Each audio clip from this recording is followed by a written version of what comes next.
Que alegria de viver! Que tal você tomar um cafezinho com o guru? Aquele cafezinho que adiciona coisas gostosas na sua vida. Porque se tem uma coisa terrível é quando você vai tomar um café e é um papo ruim. Nossa, como é chato isso. Aqui não, só pessoas que acrescentam.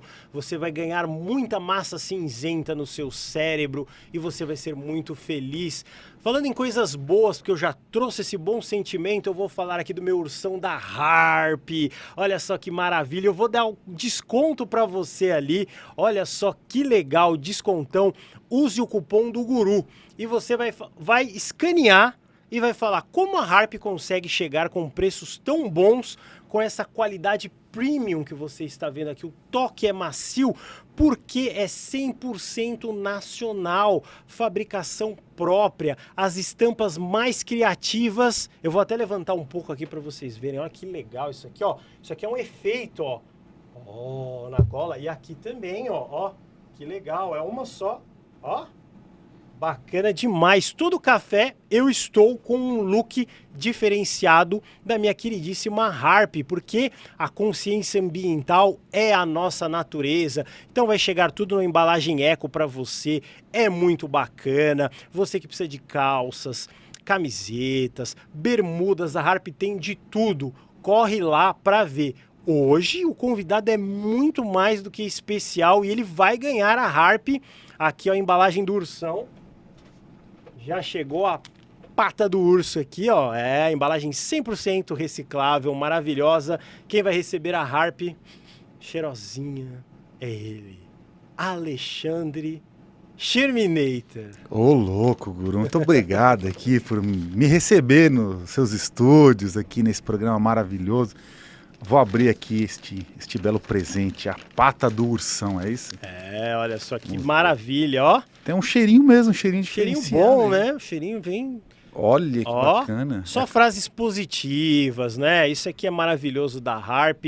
Então, você pode ser feliz com o seu ursão aí, ó lá. É sempre bom, né? Olhar para o mundo e se encontrar. Olhar para si e encontrar o mundo. É, eu gostei, hein? Bonito, hein? Você vê? Gostei da frase aqui. Então, quem encontrar o Sherminator aí nas ruas de São Paulo, Gostei vai muito. estar de Harp ali. Gostei da cor aqui, ela combina com a minha tatuagem aqui, ó. Maravilhoso. Mesma cor praticamente, ó. Olha lá. Show de bola. É isso aí, muito bom. É Obrigado, aí, querido ursão Guru. da Harp, mandando ver, sempre aqui com a gente no cafezinho. Meu querido Alexandre Sherminator, você que é meu parceiro, meu co-irmão aqui do Paranormal Experience. Eu conheço você bem, mas o público não conhece ali, né, os meandros, as entranhas de quem é Alexandre Sherminator. Como você se definiria após 2 anos de programa, como pessoa? Fique à vontade para filosofar sobre isso. Quem é Alexandre? Depois a gente vai explicar definitivamente por que Alexandre Sherminator, porque tem várias teorias bizonhas que não tem nada a ver com a realidade. Mas quem é você, meu querido Alexandre? Vai explicar isso? Eu explico. Como? Tem explicação? Tem, eu que inventei esse nome. Então tá bom, vamos ver, estou curioso também para isso. Olha só, querido Guru, é o seguinte, esta pergunta sobre quem é você, ela é uma pergunta que ela é muito difícil, e eu paro para pensar direto nela, porque o que acontece? Em nossa vida terrena, a gente tem que assumir várias roupagens específicas, dependendo de onde você está transitando. Então, por exemplo, está no ambiente profissional, você vai falar, quem é você? Ah, eu sou um arquiteto, eu sou um engenheiro, eu trabalho com marketing, enfim. Você vai estar num bar, de repente, que é um ambiente que eu não vou, mas talvez seja algum restaurante, não é? Aí eu pergunto, e aí, quem é você? Conta um pouco de você. Ah, eu posso falar, de repente, aquilo que faz mais sentido naquele momento, que tem a ver com descontração, ou que talvez gere o interesse da outra pessoa, que possa gerar ali uma conversação, né, discorrer determinado assunto. Então eu vou falar, não, pô, eu tenho um podcast, que esse é um assunto legal de falar, porque sempre gera uma curiosidade, então, né, gera uma troca ali de interesse, você conta alguma coisa diferente, aí a pessoa pergunta. Então essa é uma pergunta que é muito difícil, porque o que eu posso falar também? Que eu sou pai, Eu sou um pai de família, então eu tenho 2 filhos, isso é uma coisa que é legal de falar e que define muito da vida de um adulto também, né? E muito da minha vida também está definida por isso. Mas nem sempre a pessoa está interessada em saber sobre isso, ou naquele momento, né, naquele cluster social, se aquela informação vai ser relevante ou não. Então a gente tem que definir, na verdade, e criar para nós mesmos vários arquétipos ou impressões sociais daquilo que a gente vai querer expressar. Então essa é uma pergunta que ela é difícil, porque no fundo, uma só resposta não define quem você é. Porque todo mundo é absolutamente multifacetado em vários momentos do dia e da vida. A resposta mais fácil para isso, qual que seria? Qual seria a resposta que eu estaria dando hoje, não é? Acho que talvez a mais direta. Quem é você? Como eu me definiria? Me definiria como um grande estudante do intangível, da espiritualidade. Então, uma pessoa que está sempre aberta a aprender cada vez mais e, quem sabe, encontrar respostas. Ou talvez descobrir mais perguntas a serem feitas. Legal. Então, você se define como uma persona que tem algumas certas máscaras dependendo da situação social, se assume Exatamente. um papel A, B, C, D, etc. Muito bem. Então você está aqui há 2 anos ao meu lado, eu fico do lado direito, você fica do lado esquerdo, ou depende da referência, né? Eu estou falando, você fica do meu lado esquerdo aqui. E o que mudou na sua vida nesses 2 anos de paranormal, assim? Quando eu conheci você, você era uma pessoa X e agora você é XY ou qualquer coisa. O que você entende? Eu quero saber a sua resposta sobre as mudanças que o paranormal trouxe na sua vida. Tá. Talvez a resposta mais fácil para isso, que é a resposta que eu tenho para mim, ela seja um pouco difícil para as pessoas entenderem. Mas eu vou explicar para você. Para mim, a resposta do que mais mudou tem a ver com controle. É isso, né? Ó, vocês pegaram aqui a reação do guru, cadê? Ó lá. Exatamente, controle. Por quê? Porque antes do programa, eu me entendia e me enxergava e me via muito como uma emanação descontrolada. Ou seja, considerava que eu era uma força que atuava para todos os lados, sem uma direção, sem um objetivo, sem um propósito. E isso é uma coisa que eu entendo por propósito também, porque o propósito é quando você entende a razão de existir. E essa razão, ela só faz sentido quando você se controla para estar dentro de um eixo de atuação. E o ser humano, ele é uma emanação, né? Ele é uma força muito descontrolada. Por isso que é tão fácil a gente se perder dentro de nós mesmos. E eu vivi muito esse momento de se perder em si, não é? Em viver em descontrole. Descontrole de praticamente tudo. Então, descontrole emocional, descontrole das ações, descontrole financeiro, descontrole gástrico, podemos considerar assim, descontrole alimentar, descontrole psíquico, descontrole neurológico. Então, a pessoa que está em casa, ela vai entender o que eu estou falando, não é?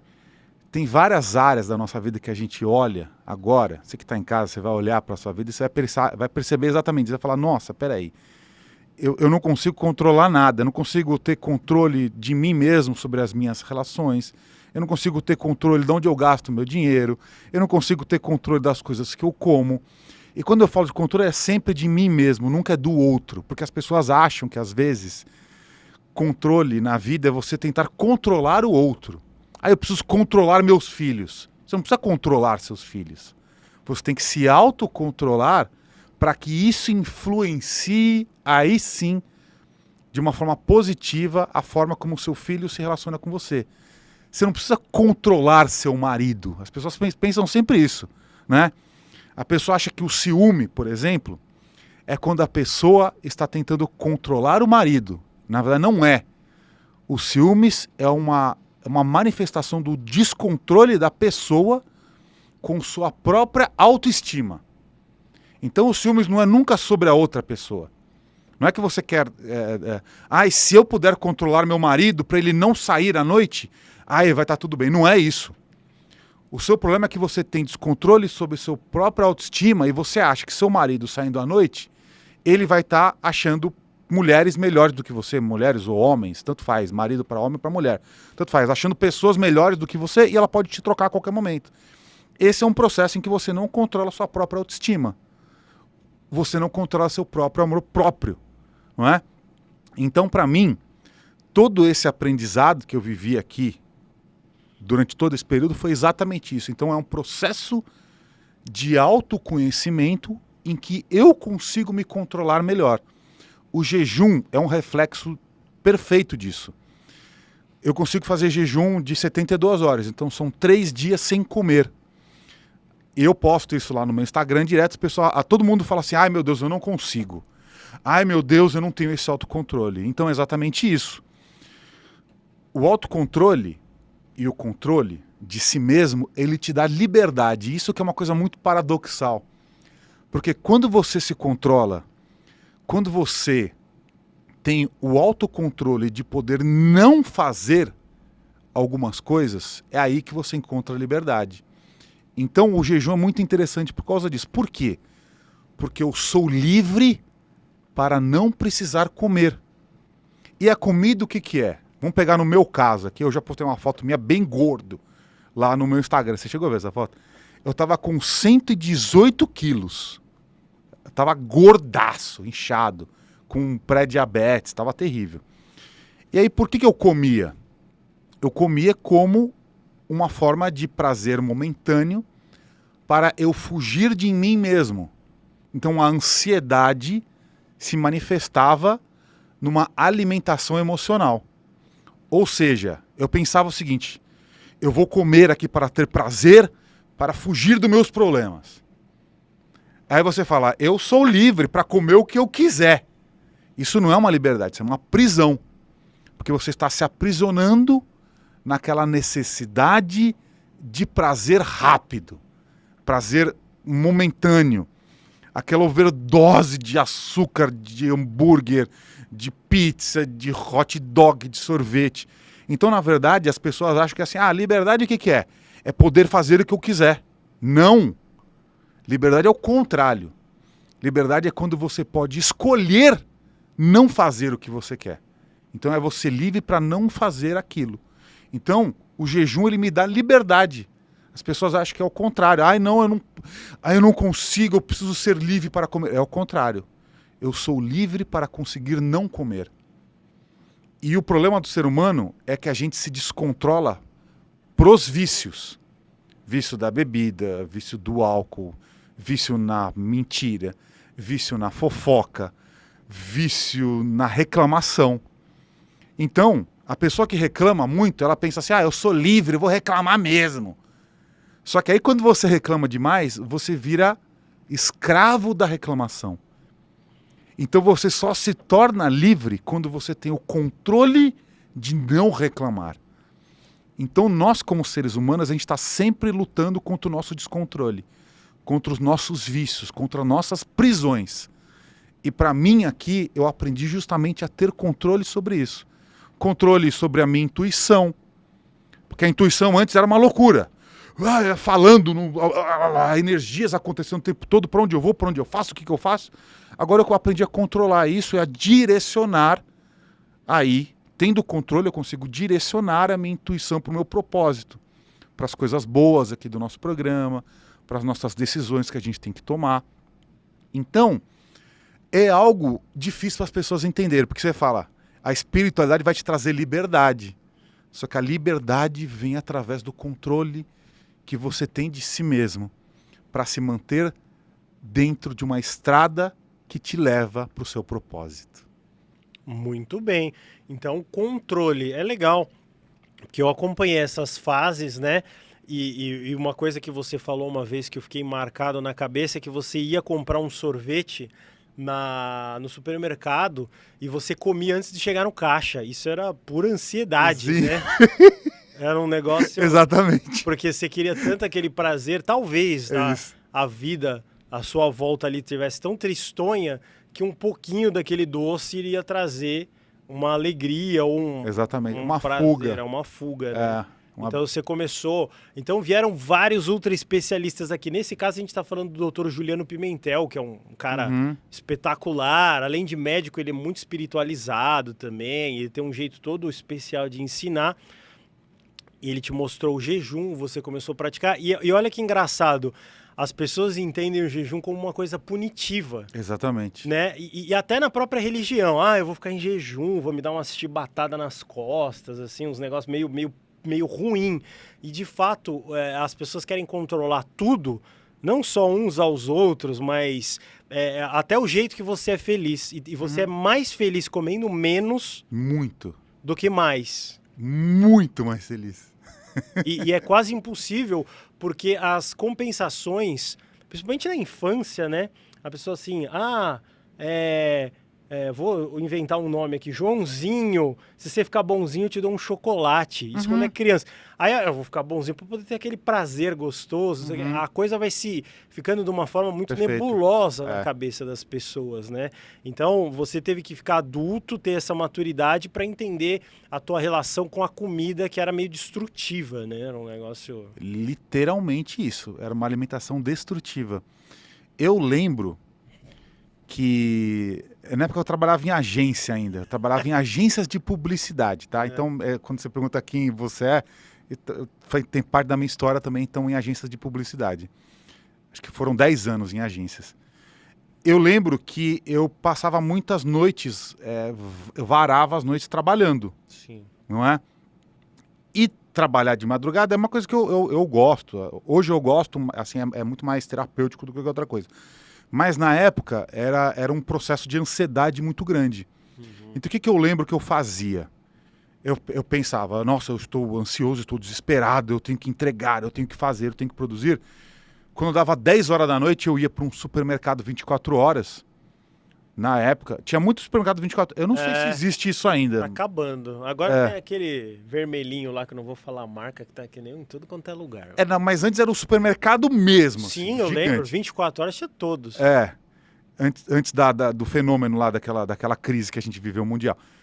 Aí eu ia, e aí eu ia lá no supermercado, eu escolhia as coisas mais absurdas. Pacote salgadinho, pote de sorvete, coberturas enlouquecidas, açucaradas. Aí eu comprava um sucrilho junto para jogar ali, junto do sorvete, mais a cobertura e mais um refrigerante. Assim, era uma loucura.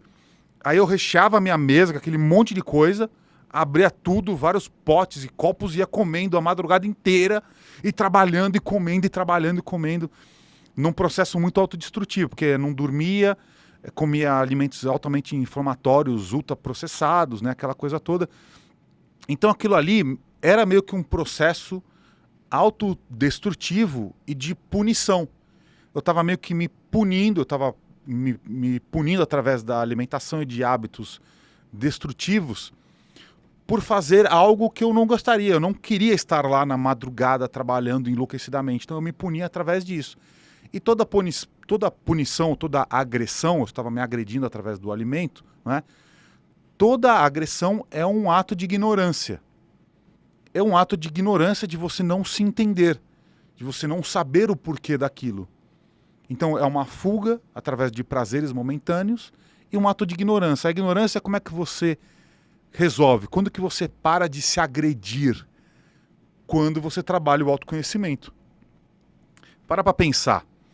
Qualquer conflito armado no mundo, qualquer guerra, uma manifestação violenta, atos de agressão de um povo contra o outro, todos eles são causados por ignorância.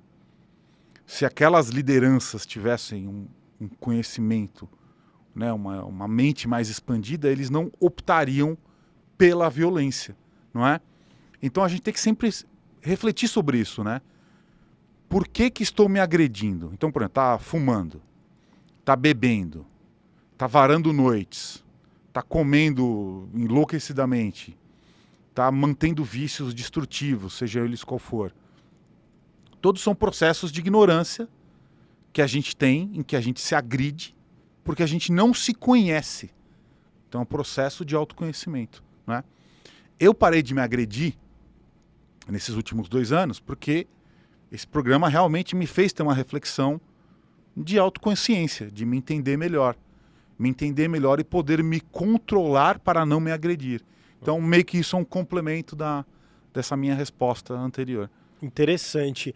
E eu queria perguntar para você, eu lembro que a gente começou o programa, eu já era bem engajado no mundo místico, e já escutava todo mundo e tal, então para mim era uma coisa mais normal. Eu queria que você falasse sobre a tua falta de crença no mundo espiritual, que eu acho que dava para considerar você quase que ateu, né?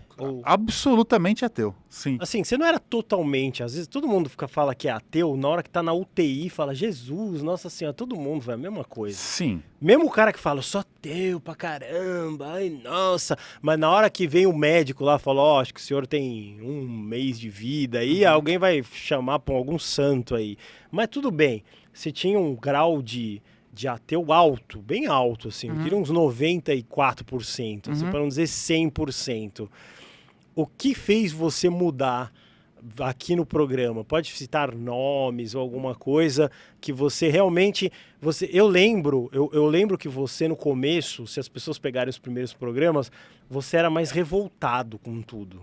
Talvez com tudo, não só com, não era com o programa. Você era uma pessoa bem mais agressiva. O que aconteceu que você foi... Tanto que a gente brincava no começo, falava que você era ogro, e você tinha movimentos mais nervosos, assim, estou falando fisicamente falando. Tá certo. O que aconteceu que você foi adocicando com o tempo? Tá, você fez 2 perguntas em uma, porque eu usei a sua técnica. O ateísmo, é verdade. O ateísmo, ele vai exigir uma resposta um pouco mais longa, mas eu acho que eu posso começar pela minha domesticalização. Né? Eu fui domesticado.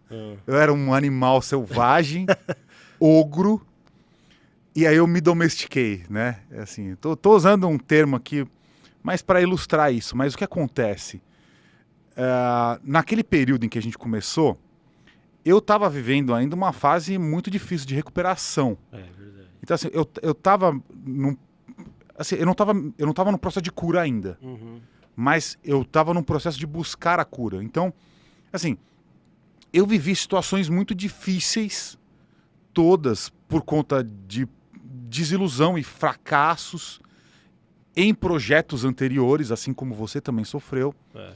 Aquilo me machucou muito, porque o projeto anterior que eu tive com a outra pessoa, eu considerava que aquela pessoa fosse um amigo.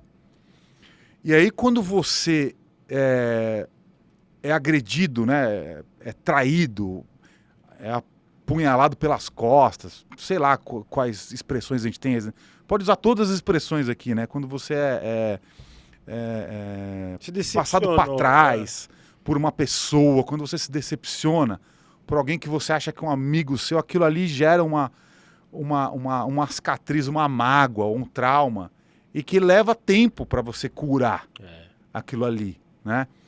Eu achava que o cara era meu amigo, assim, pô, foi uma desilusão muito grande que eu vivi ali, e eu perdi um projeto que eu achava que eu gostava na época, então que é o outro podcast, eu nem preciso falar o nome nem nada, mas assim, aquilo me magoou muito e me deixou muito traumatizado, né? E esse processo que eu vivi de desilusão, digamos assim, nesse projeto anterior, ele me machucou tanto que eu desenvolvi uma diabetes emocional. E essa diabetes emocional, que ela se refletia no sangue, então assim, eu estava diabético, mas não necessariamente por conta da alimentação, que era ruim também. Mas o emocional fez com que a minha diabetes aflorasse. Então tem muito isso. Quem quiser, depois pesquisa na internet. Tem gente que tem ataque de ansiedade, por exemplo, e a glicemia explode.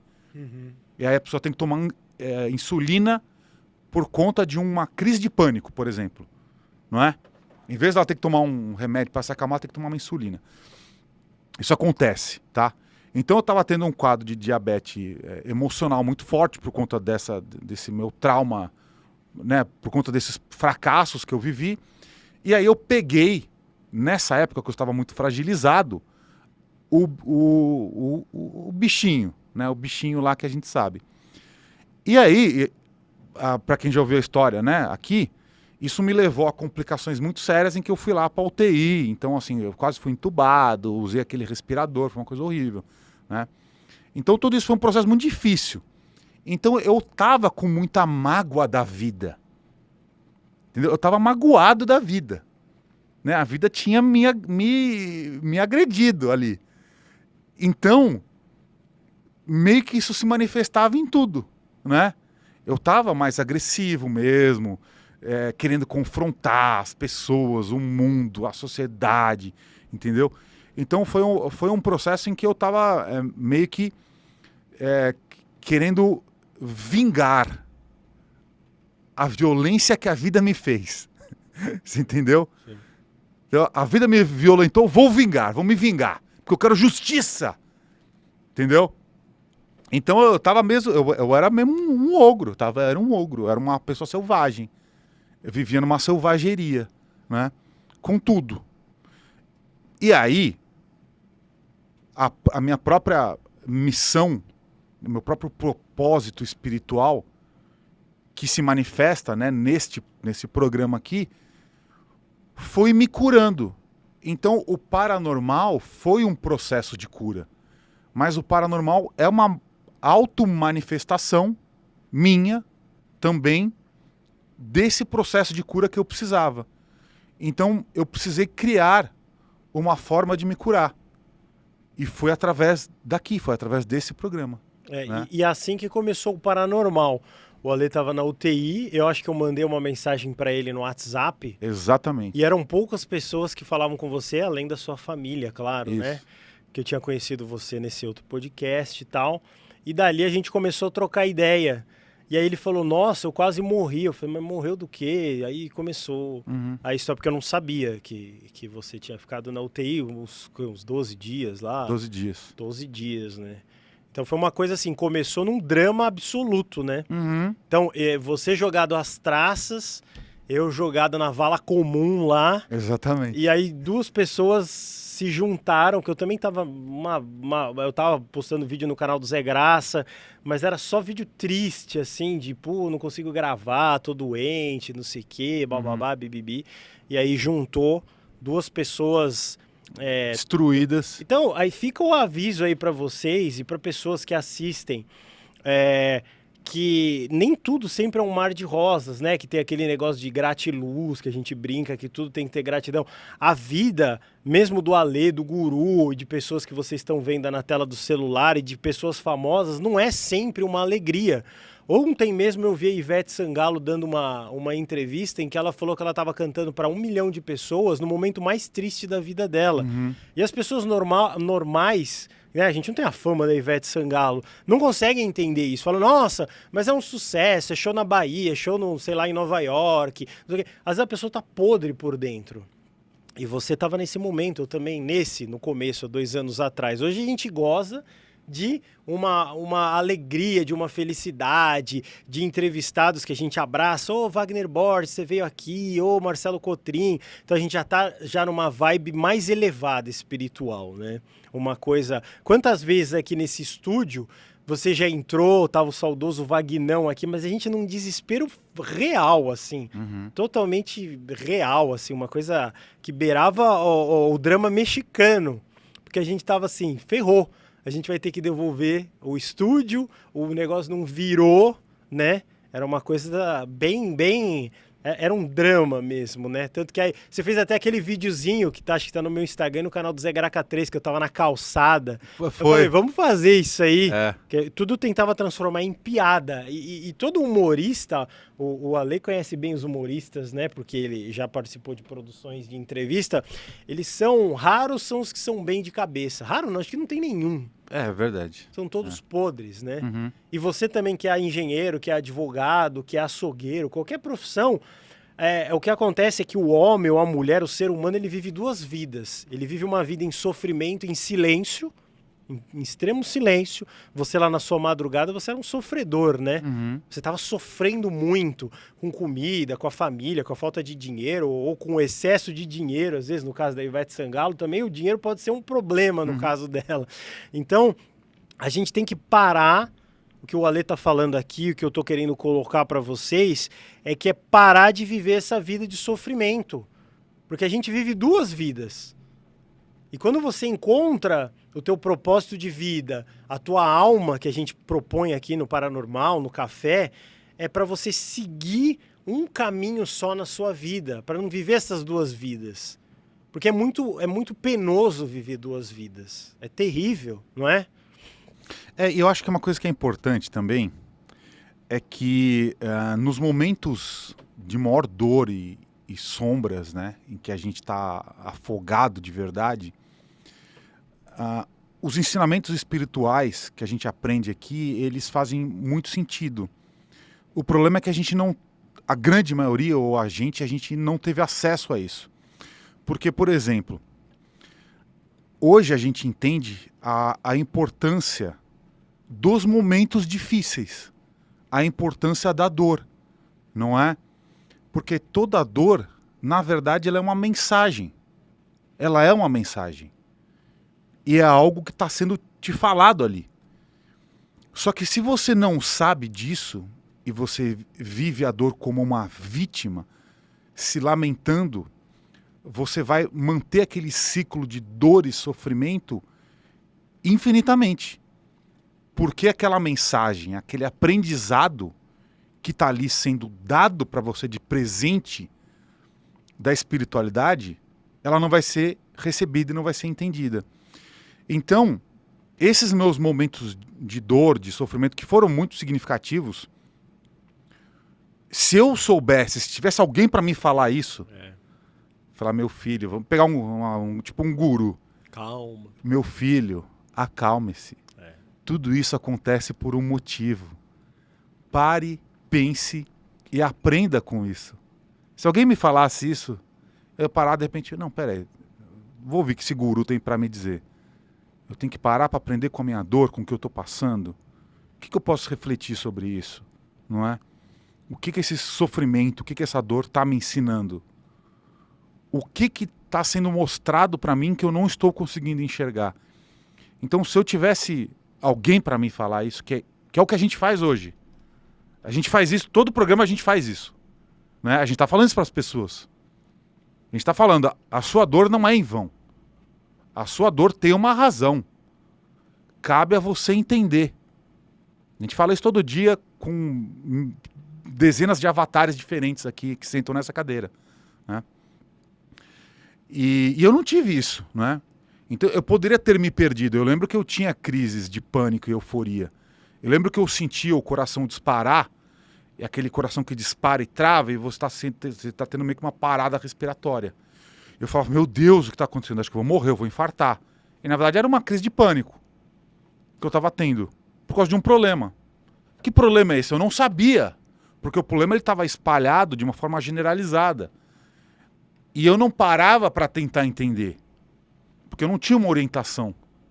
Eu estava lá, entregue ao Léo, eu não sei, tem uma expressão assim, né? Eu estava entregue ao relento. Tem uma expressão que é isso, eu não sei se é essa, mas enfim. Eu estava largado ali. E eu sofria em silêncio. Porque eu ficava quieto na minha, eu não pedia ajuda. Eu não ia pro meu pai e falar, pai, eu tô tendo um problema aqui, eu tô tendo uma crise de pânico. O que pode ser? Você entendeu? Meus amigos ali, tudo um bando de imaturo, de moleque sofrendo do mesmo jeito. Você não tem como dividir. Então, assim, eu não tinha a quem me apoiar, né? E aí é interessante que às vezes você fala isso, né? Eu já ouvi você falar várias vezes que você tinha lá a Vibe, né? A Rádio Vibe Mundial, que você escutava o Gaspareto, por exemplo. Sim. Cara, realmente é libertador. Eu escuto o Gaspareto hoje, né? Hoje em dia. E se talvez eu tivesse escutado ele naquela época, as coisas teriam sido melhores. Com certeza.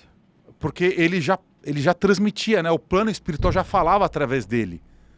Mas não era o meu momento de ouvir aquilo, não é? Não era o momento em que essa sabedoria, esse conhecimento do plano astral teria chego até mim através de médiuns, do Gaspareto mesmo, enfim.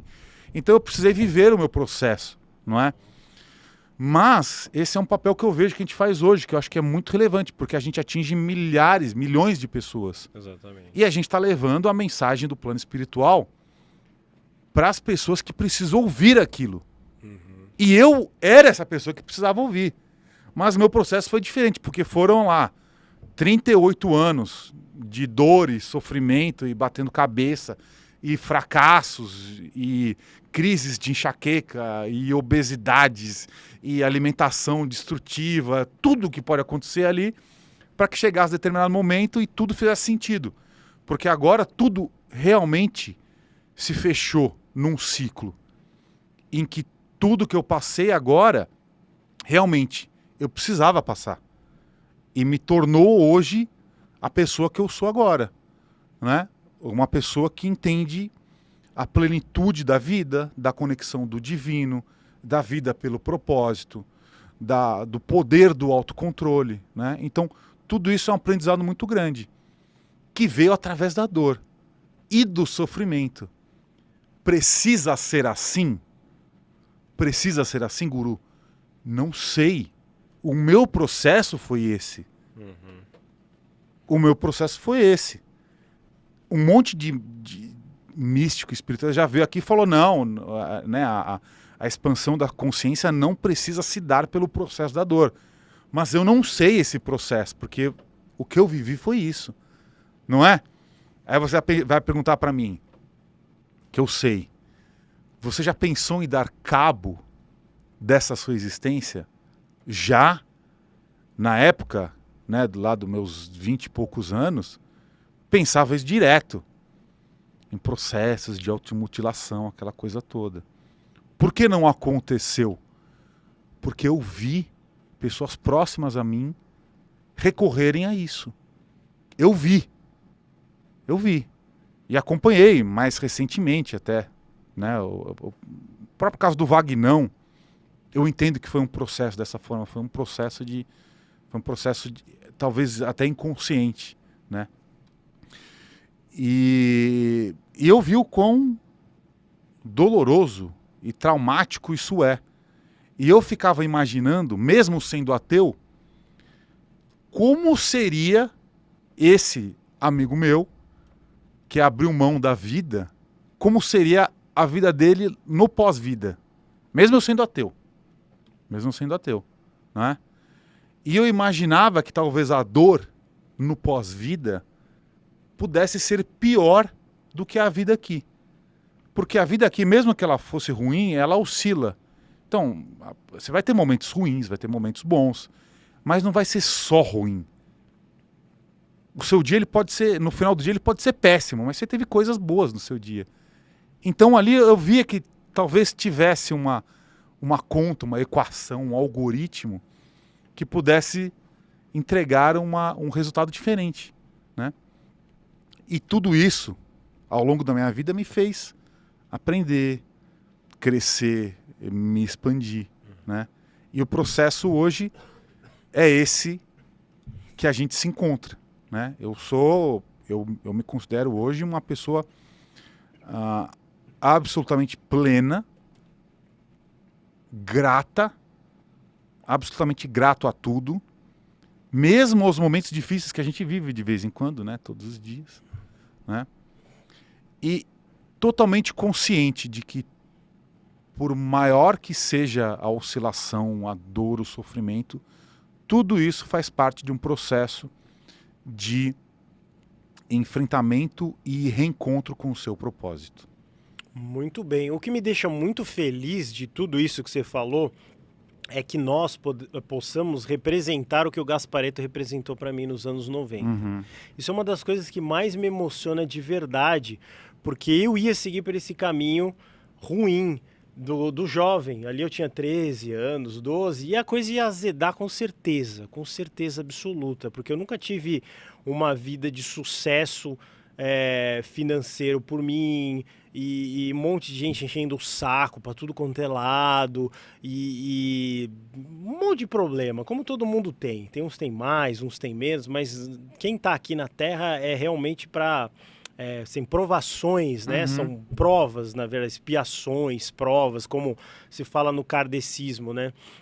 Só que tem uma coisa maior, que o que foi que a gente falou num dos capítulos aqui, que a gente está numa consciência, não só o que a gente está pensando, a gente está pensando várias porcarias.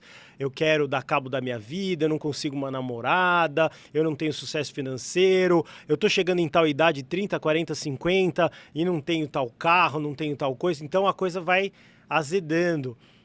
Só que essa consciência, essa coisa legal que a gente traz no Paranormal, aqui no Café também, é o que é mais válido, é esse propósito, essa coisa maior, que a pessoa para e pensa, pô, a vida não é só aquele looping bobo que eu tô vivendo, infinito, de acordar, assistir um negócio no Netflix, dormir, agradar meu marido, agradar minha mulher e tal, e ser bonzinho. Não é sobre isso. É entender uma coisa maior, uma coisa melhor. Então, se a gente consegue fazer esse papel, se a gente toca o coração, a gente não tem noção do tamanho, porque uma coisa que é bacana, minha e do Alê, é que a gente continua tocando a nossa vida sempre muito normal. No nível que a gente tá, já dava para dar uma estrelada já. Já dava, porque eu fiz muito sucesso com o Zé Graça, e eu meço o sucesso. Do Paranormal é um sucesso bem alto. Eu vou em restaurante, 5, 6 pessoas, o cara do Paranormal, aí quer tirar foto, aí puxa, aí leva. É muito fácil você se perder nessa fama, nessa coisa de, que legal, que bacana, que agora eu dei certo, agora que eu vou pisar naqueles desgraçados que me fizeram mal. Mas aí é que é o erro, porque você tem que continuar na sua vibe tranquila, procurando as coisas, vendo, né? Eu não tô falando que eu faço o sucesso da Ivete Sangalo, não. Mas no nicho que nós estamos, o sucesso é absoluto. E ele chega a ser assustador, porque aqui era para ser um podcast de bolha, né? De nicho. Eu achei, era o que eu mais falava. Eu falei, pô, o assunto é muito legal, não vai dar tanta audiência. Foi o que eu mais falava. Eu falei, pô, vai ser divertido fazer isso aqui. Eu imaginava que ia ficar poucas pessoas assistindo, que ia ser um negócio de nicho.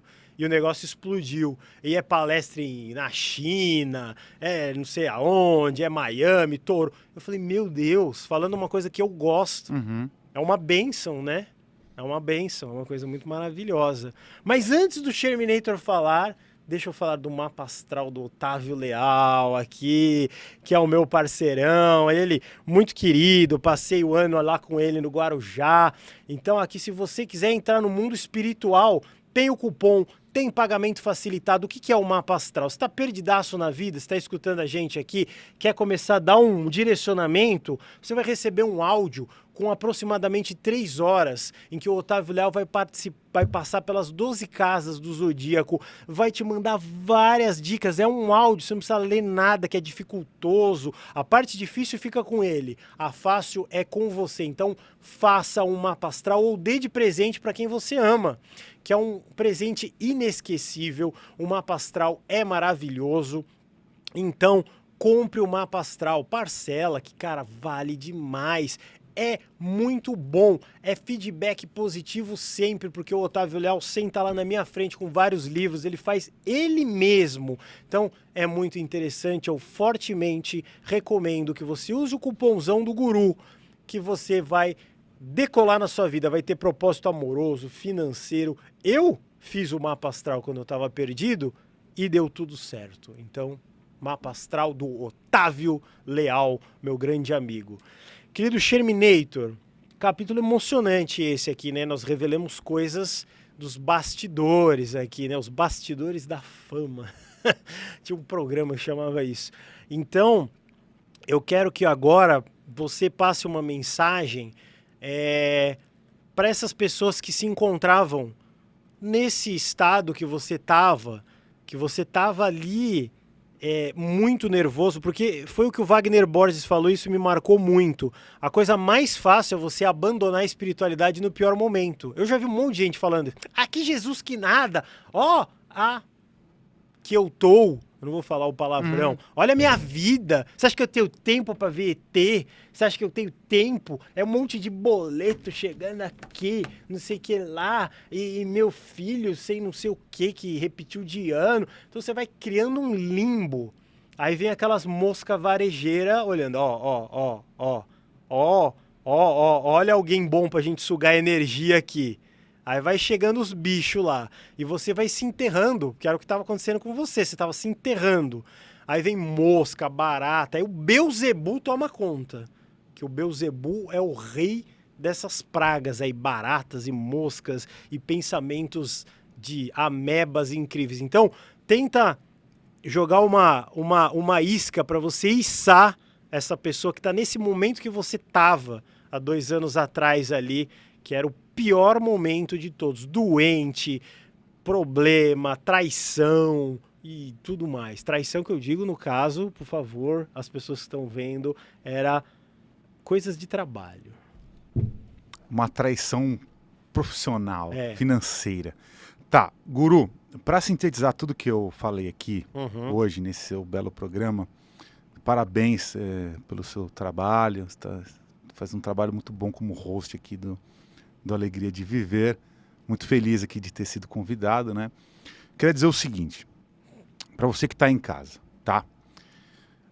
Você tem que entender que na sua vida, ela é regida por 2 forças. 2 forças, tá? Vocês vão entender. Uma delas é a força do medo. A força do medo. E a outra é a força do amor, tá? Sem falar não estou falando de amor do ponto de vista romântico, tá? O que significa medo e amor, tá? São forças que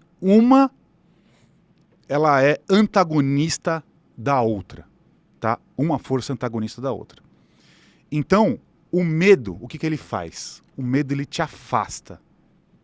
Te afasta de você mesmo, te afasta das pessoas, das coisas que você gosta.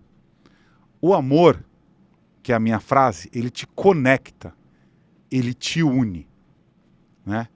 Ele faz com que você se relacione, que você se abra. O medo, ele faz com que você se feche.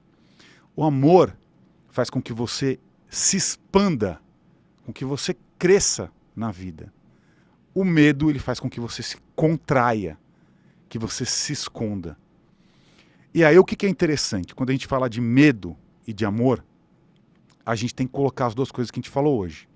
Então, que é o quê? Que é ignorância e que é conhecimento. Então, tudo que é medo, que está aqui, ele é baseado na ignorância. E o amor, ele é sempre estruturado no conhecimento. Vamos pegar um exemplo clássico aqui de uma manifestação de amor em que todo ser humano reconhece que ali é amor. Então, é amor entre mãe e filho, não é? A mãe, ela só tem esse amor absoluto pelo filho porque ela tem um conhecimento total daquela criança. Ela sabe tudo que forma aquele ser que acabou de sair de dentro dela. Ela conhece, ela entende, ela tem um conhecimento profundo daquele ser que está vindo ali. Porque aquele ser veio de dentro dela, não é? Agora, vamos tirar o amor da relação de mãe, né? Vamos tirar o conhecimento da mãe e do filho.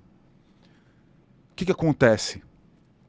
Se você tira o conhecimento da mãe, o amor, ele não se manifesta. Isso acontece às vezes. Acontece às vezes da mãe ter um problema emocional, psicológico e não reconhecer a criança.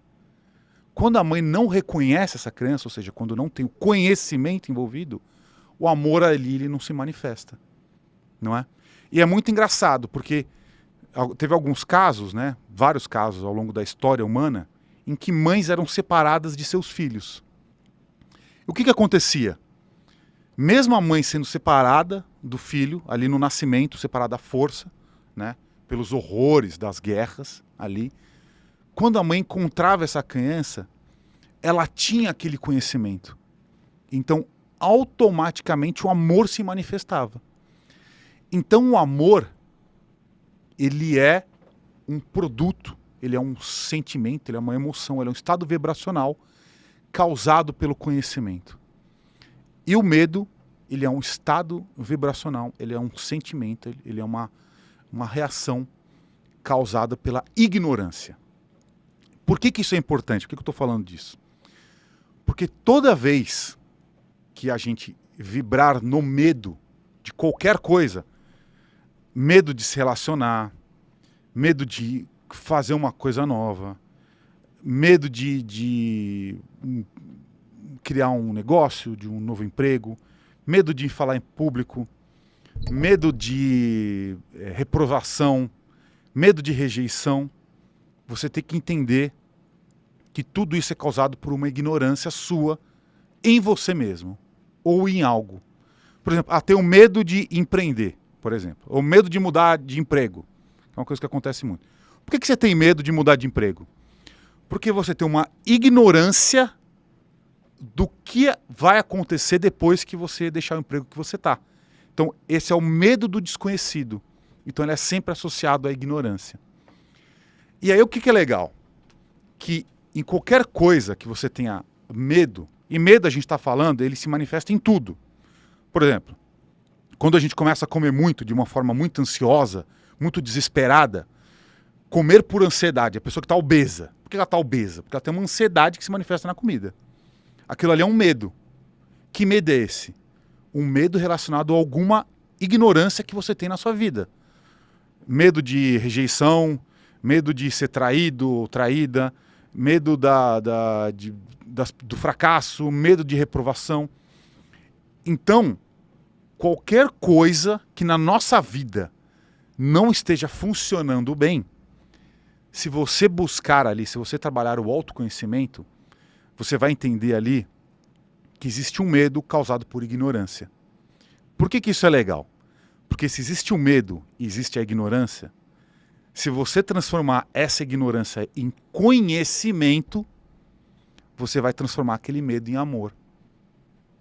Então, dá para fazer uma mudança total de vida a partir do momento que você reconhece isso.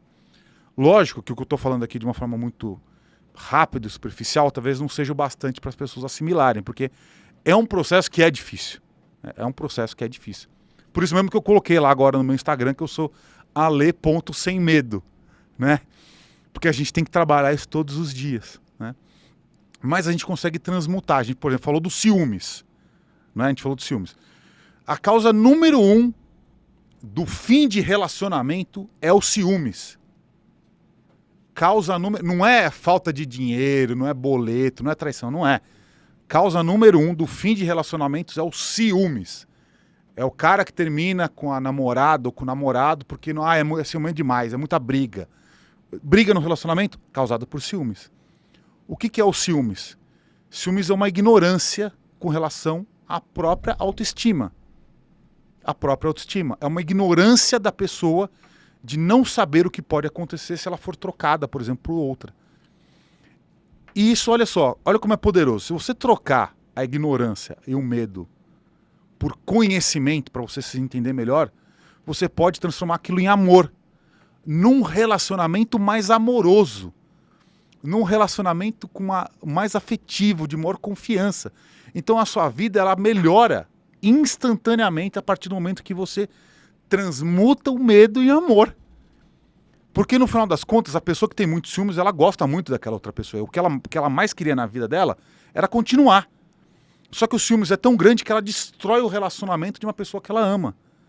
Qual a melhor forma de fazer isso? Você trabalhando, então, esse seu entendimento desse seu medo, dessa sua própria ignorância de si mesmo, e transformar isso em conhecimento que no final vira amor.